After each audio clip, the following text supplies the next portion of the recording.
नमस्कार दोस्तों, मैं रमेश लूथरा एक बार फिर आपके बीच नई स्टोरी के साथ।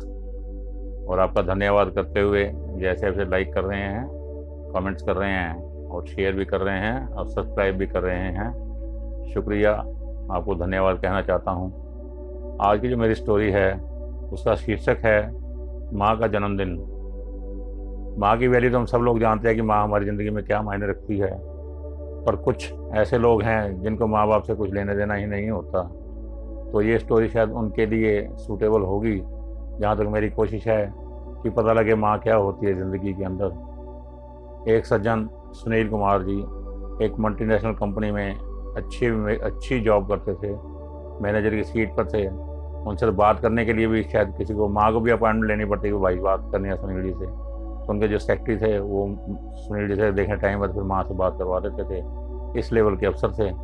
और इस लेवल तक पहुंचने के लिए माँ बाप ने कितनी उनकी अपनी सेक्रीफाइस किया, कुर्बानियाँ की कि पिताजी साइकिल रिपेयर करते थे और अभी साइकिल रिपेयर ही करते हैं, और माँ लोगों को कपड़े सिलती थी।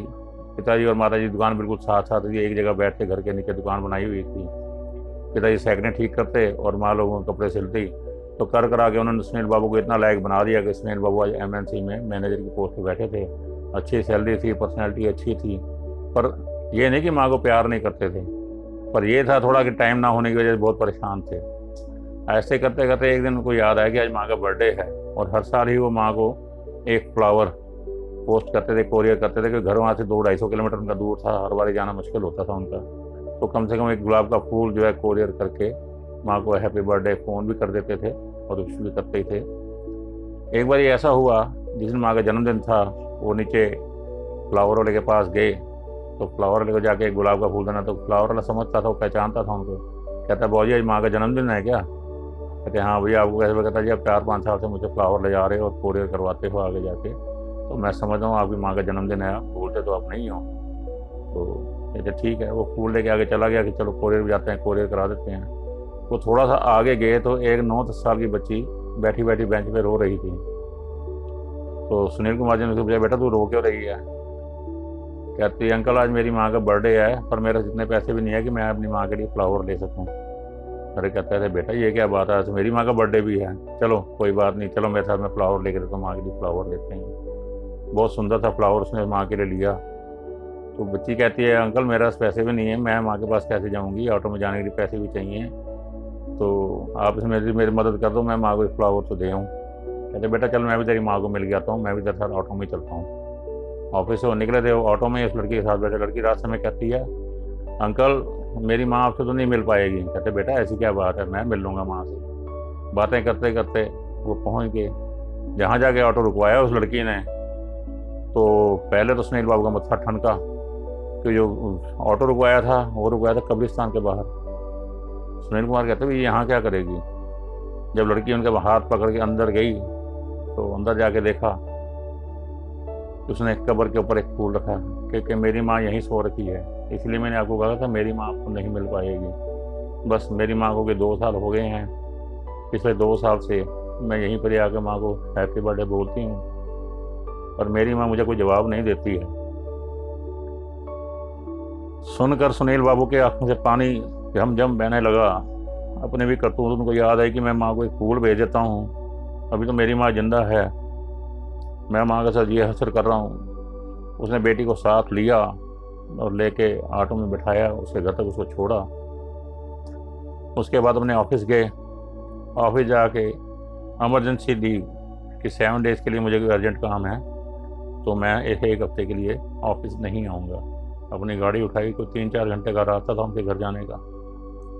3-4 घंटे बाद जब जाके घर पहुँचे तो माँ ने देखा कि मेरा बेटा आ गया। ये तो सरप्राइज़ हो गया था। बेटे ने रास्ते में केक लिया, एक फ्लावर बुके लिया। तो बुके लेने के बाद जब वो माँ के पास पहुँचे तो माँ का तो दिल ऐसे मतलब बलियाँ उछल रही थी कि मेरा बच्चा मेरे सरप्राइज़ दे दिया उसने मेरे बर्थडे पे आकर। गरीब माँ को और क्या चाहिए था, बेटे से मुलाकात होगी, बर्थडे का इससे बढ़िया प्राइज़ क्या हो सकता, सरप्राइज़ तो यही था। माँ की आंखों से पानी निकल रहा है, पिता भी देख के खुश कि मेरा बच्चा मेरे घर आया है बर्थडे के दिन। माँ के तो बस पूछो ना, उसके तो पैर ज़मीन पर नहीं लग रहे थे, इतनी खुश थी कि मेरा बच्चे ने सरप्राइज़ दे दिया। और बच्चा भी कहता है कि माँ मैं तेरे पास एक हफ्ता पूरा रहूँगा और मेरे को कहीं जाने की ज़रूरत नहीं है। माँ के तो पैर ज़मीन पे नहीं पड़ रहे थे कि मेरे बेटे ने ऐसा सरप्राइज़ दे दिया है जो तो मैं सोच भी नहीं सकती थी।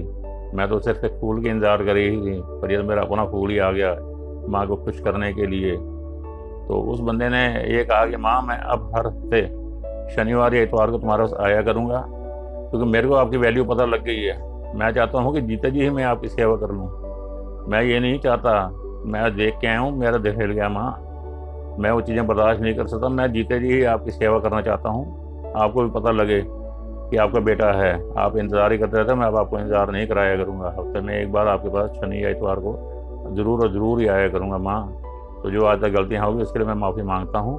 आज के बाद मैं आपसे दूर नहीं रहूँगा। बेशक मेरा ऑफिस 200 किलोमीटर दूर है, मेरा गाड़ी है, मैं आपसे मिलने ज़रूर आया करूँगा। तो भाइयों ऐसा है, कुछ लोग ऐसे होते हैं माँ बाप के जीते जी कदर नहीं करते, बाद में जाके उनकी कब्रों पे मज़ारों पे जाके मत्था टेकना रोना, ये क्या फ़ायदा। हमारे पेरेंट्स जो हैं, हमारे माता पिता जो हैं, उनके जीता जी उनको इतना प्यार दो कि उनको दिल में खुशी हो। हमारी जो औलाद है वो इतनी लायक है कि अपने माँ बाप की इज्जत करती है। कुछ आज की जनरेशन ऐसी होती जा रही है, चिड़चिड़ी, माँ बाप को पसंद नहीं करना, ये वो। भाई जीते जी तो वैल्यू करो ना करो, पर मरने के बाद तो आपको जरूर महसूस होगा नहीं हमारी माँ होती थी। हर जगह कमी माँ बाप की महसूस होती है। तो उसमें भाई समझो कि माँ बाप को क्या चाहिए, उनको कोई प्राइज़ नहीं चाहिए, कोई गिफ्ट नहीं चाहिए, सिर्फ उनको अपने खुशहाल परिवार और खुशहाल औलाद चाहिए जो कि उनकी इज्जत और उनका मान करते हों। मेरा ख्याल है कि आप समझ गए होंगे कि जीते जी माँ बाप की इज्जत करो, उनको प्यार दो, वो भी ज़िंदगी में खुश रह सकें। तो मैं यही संदेश देना चाहता था, ख़ासतौर पे उन लोगों के लिए जो माँ बाप को इग्नोर करते हैं, उनकी बात नहीं समझते। तो कृपया मेरा ये मैसेज समझें, उनको जीते जी इतना प्यार दो कि उनको ये लगे कि हम वाकई स्वर्ग भोग रहे हैं। अगर औलाद साथ होगी तो इससे बढ़िया बात माँ बाप के लिए कोई और नहीं हो सकती। तो भाइयों मेरा ख्याल है कि आप मैसेज समझ गए होंगे। अगर आपको ये स्टोरी पसंद आए तो कृपया इसे शेयर कीजिए, लाइक कीजिए, कमेंट्स कीजिए, और जिन भाई बहनों ने सब्सक्राइब नहीं किया तो अब इसे सब्सक्राइब करेंगी। धन्यवाद, नमस्कार।